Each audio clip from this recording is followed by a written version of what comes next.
कवि सम्मेलन देख देख के घर की शीला देवी को शेर व शायरी का बुखार चढ़ गया था। अब वो सीधे मुंह किसी को जवाब ही नहीं देती थी।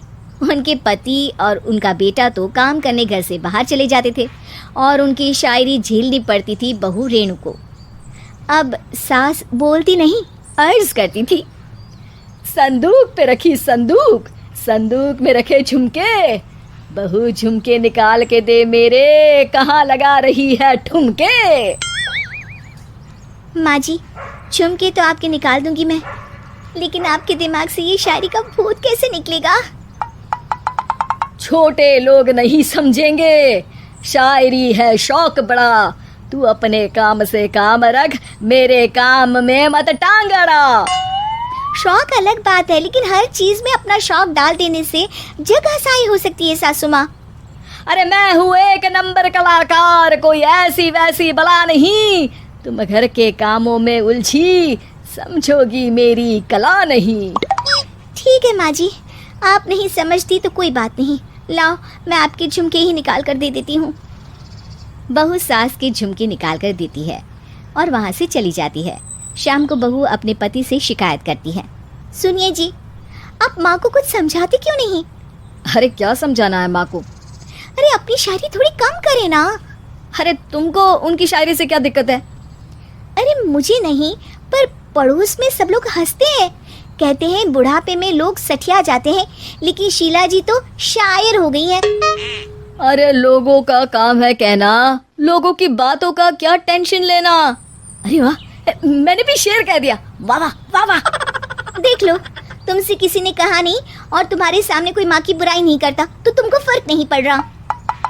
अरे तुम खामखा की बात का बतंगड़ बना रही हो। चलो चाय बना कर ले आओ मेरे लिए, साथ पियेंगे, कोई ढंग की बातें करेंगे। रेणु चाय बनाने लगती है। पहले वो अपने पति को चाय देती है, फिर सास को और आखिर में अपने ससुर को।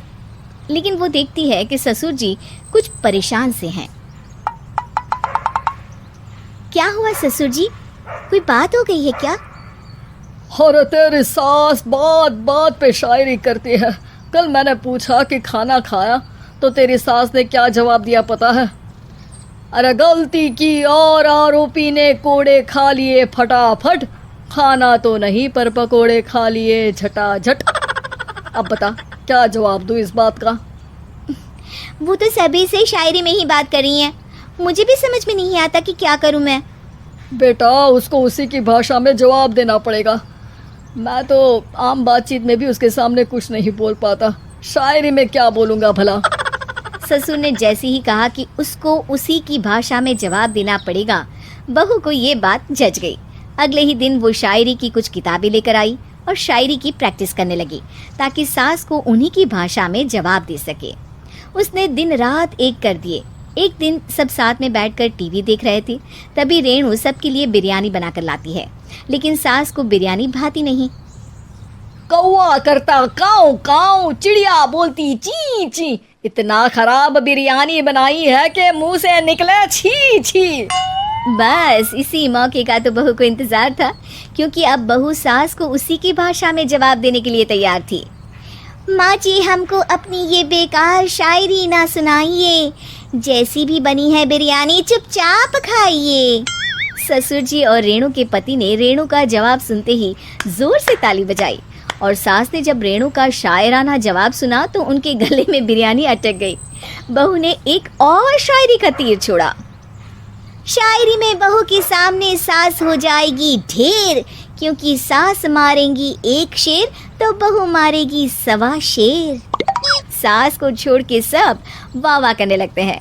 आज पहली बार सास को नहले पे दहला मिला था और रेणु ने सास का मुंह चुप करा दिया था।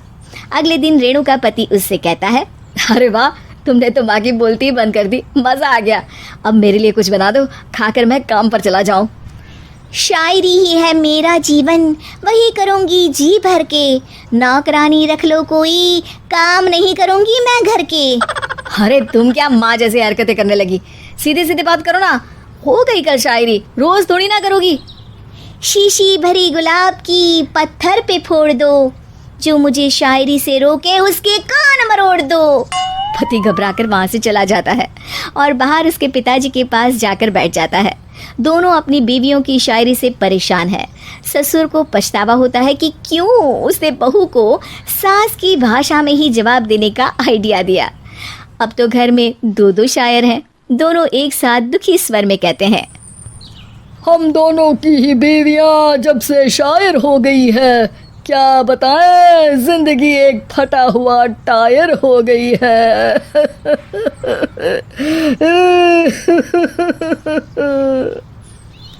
हम दोनों की ही बीवियां जब से शायर हो गई है, क्या बताए जिंदगी एक फटा हुआ टायर हो गई है।